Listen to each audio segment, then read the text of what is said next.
शांति। 3 अक्टूबर 2025 की साकार मुरली है। बाबा बोले, मीठे बच्चे, तुम हो सच्चे सच्चे परवाने जो अभी क्षमा पर फिदा होते हो। इस फिदा होने का ही यादगार यह दीपावली है। आज का प्रश्न है, बाबा ने अपने बच्चों को कौन सा समाचार सुनाया है? उत्तर है, बाबा ने सुनाया, तुम आत्माएं निर्वाण धाम से कैसे आती हो और मैं कैसे आता हूँ। मैं कौन हूँ, क्या करता हूँ, कैसे राम राज्य स्थापन करता हूँ, कैसे तुम बच्चों को रावण पर विजय पहनाता हूँ। अभी तुम बच्चे इन सब बातों को जानते हो, तुम्हारी ज्योति जगी हुई है।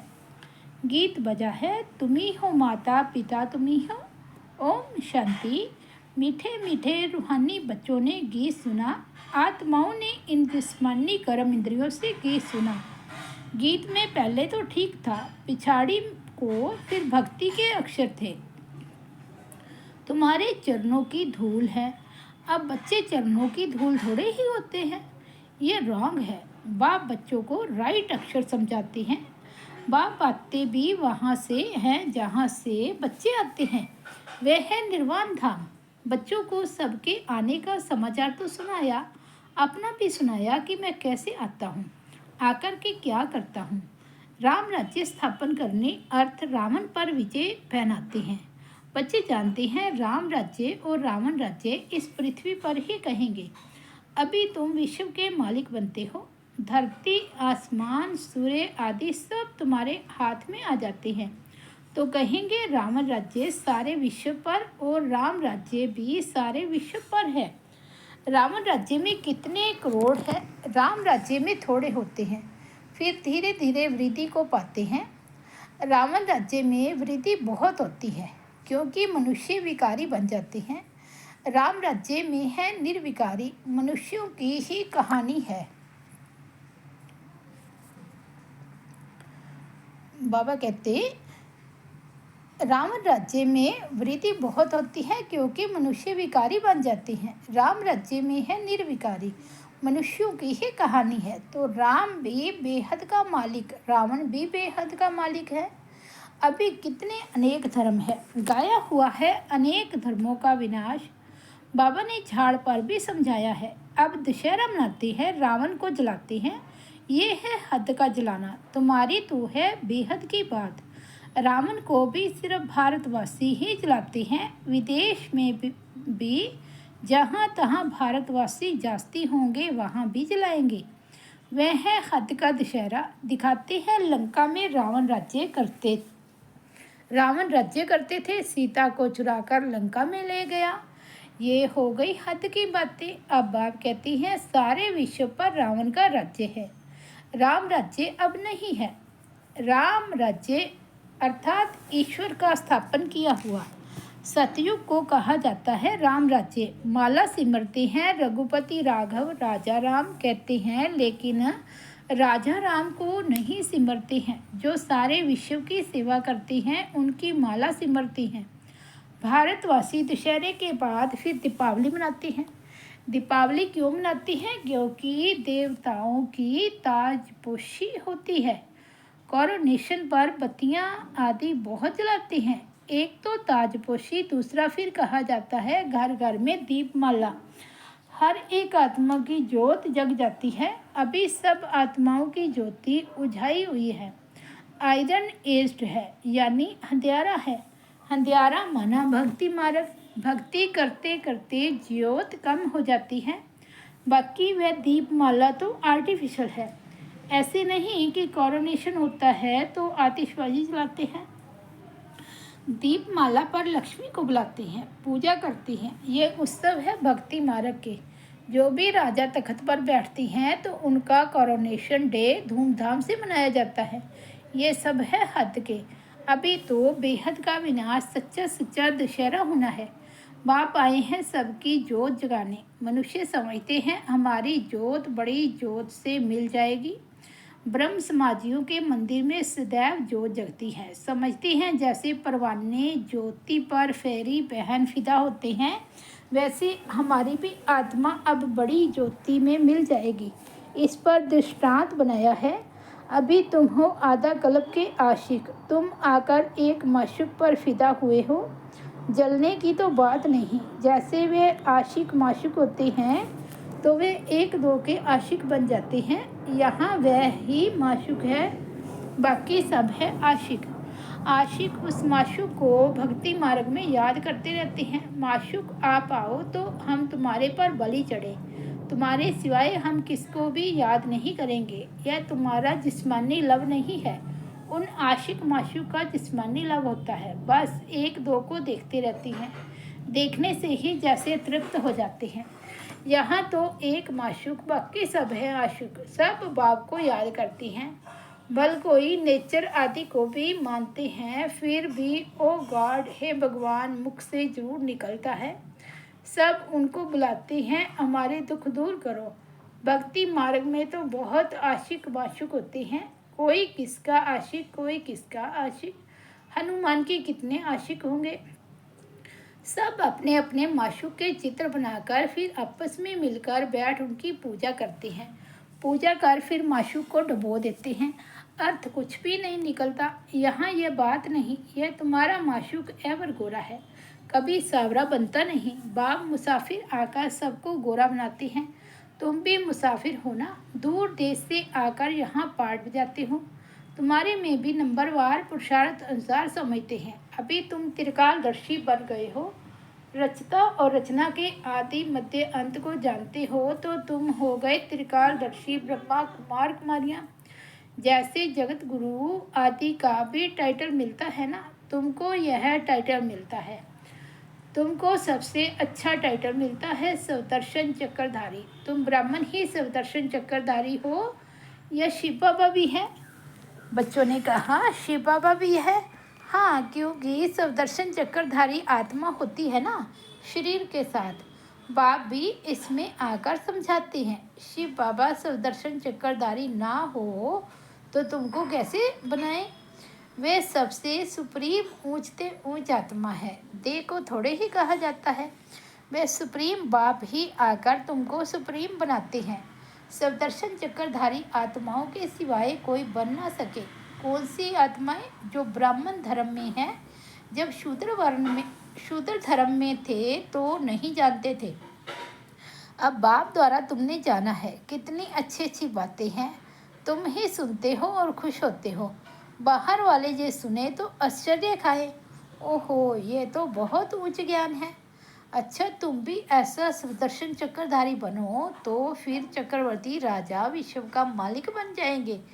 यहाँ से बाहर गए खलास। माया इतनी बहादुर है, यहाँ की यहाँ रही। जैसे गर्भ में बच्चा इंजाम कर निकलता है, फिर भी वहाँ की वहाँ रह जाती है। तुम प्रदर्शनी आदि में समझाते हो, बहुत अच्छा करते हैं, नॉलेज बहुत अच्छी है। मैं ऐसा पुरुषार्थ करूँगा, ये करूँगा, बस बाहर निकला वहाँ की वहाँ रही। परंतु फिर भी कुछ ना कुछ असर रहता है, ऐसे नहीं कि वह फिर आएंगे नहीं।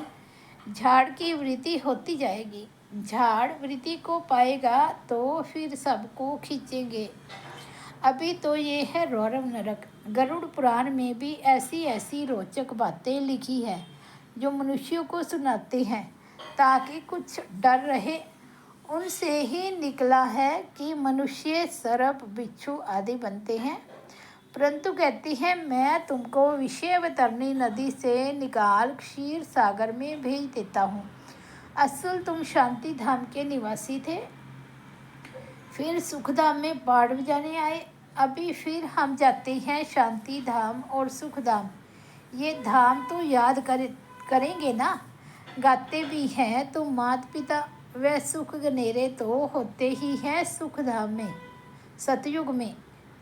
वे सुख गनेरे तो होते ही हैं सतयुग में। अभी है संगम, यहाँ पिछाड़ी में त्राही त्राही करेंगे क्योंकि अति दुख होता है।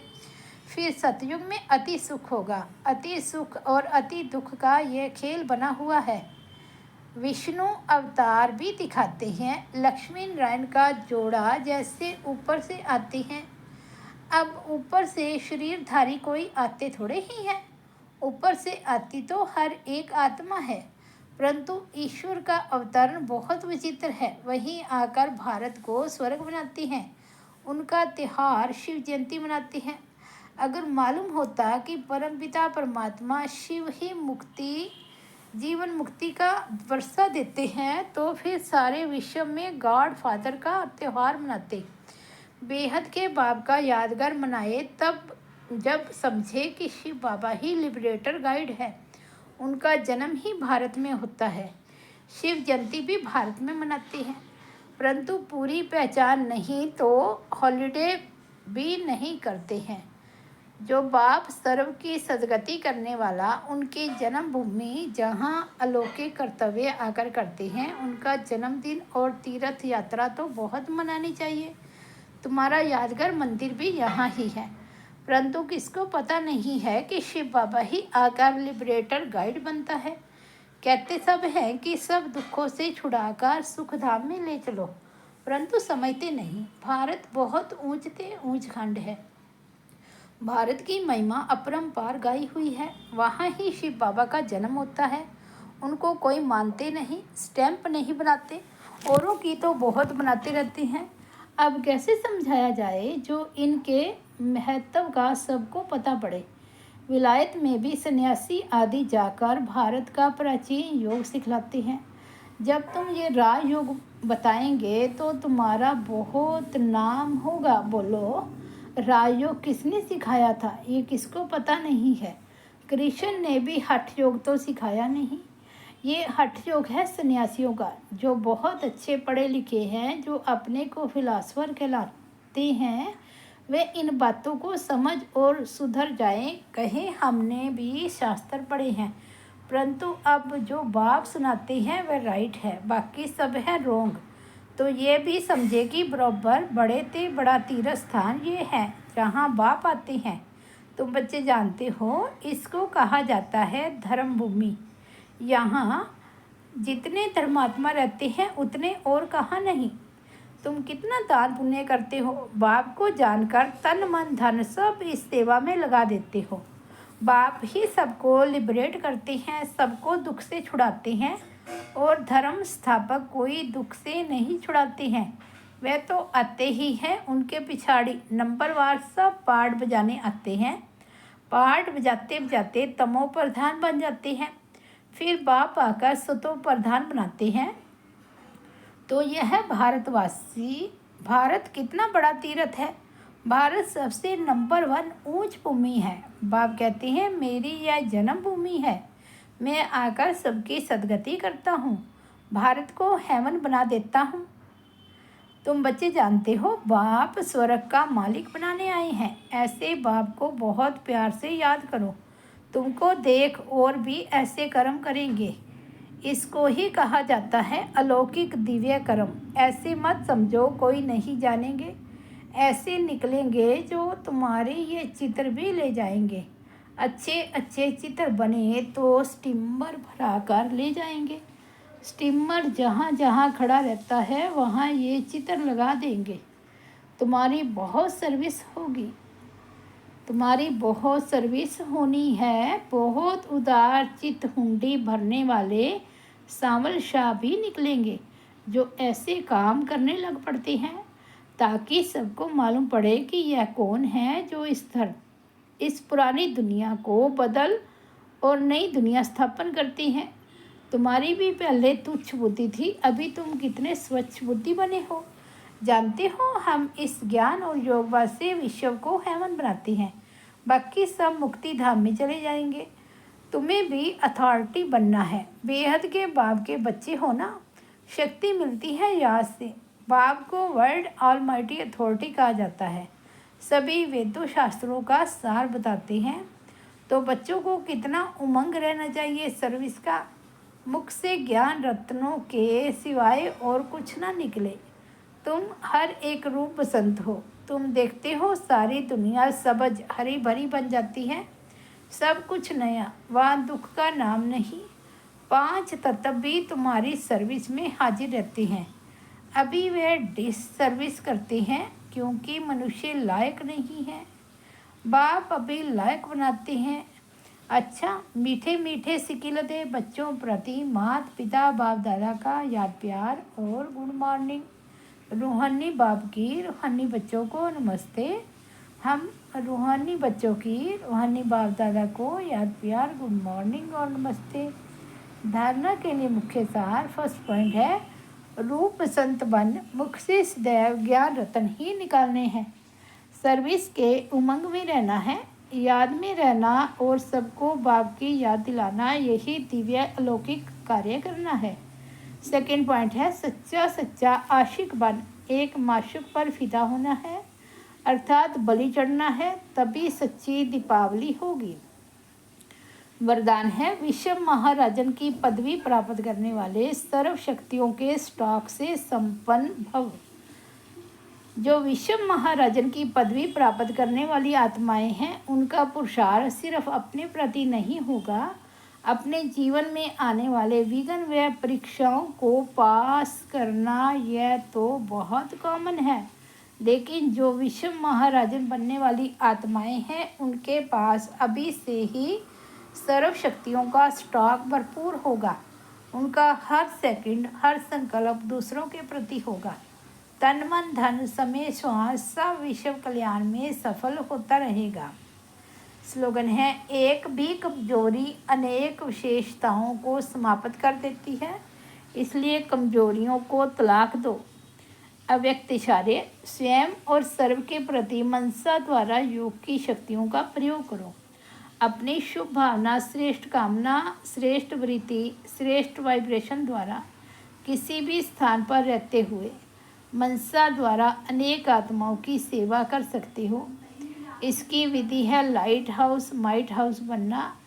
इसमें स्थूल साधन चांस व समय की प्रॉब्लम नहीं है, सिर्फ लाइट माइट से संपन्न बनने की आवश्यकता है। अच्छा, ओम शांति। तो ये थे आज 3 अक्टूबर 2025 के बाबा के अनमोल महावाक्य।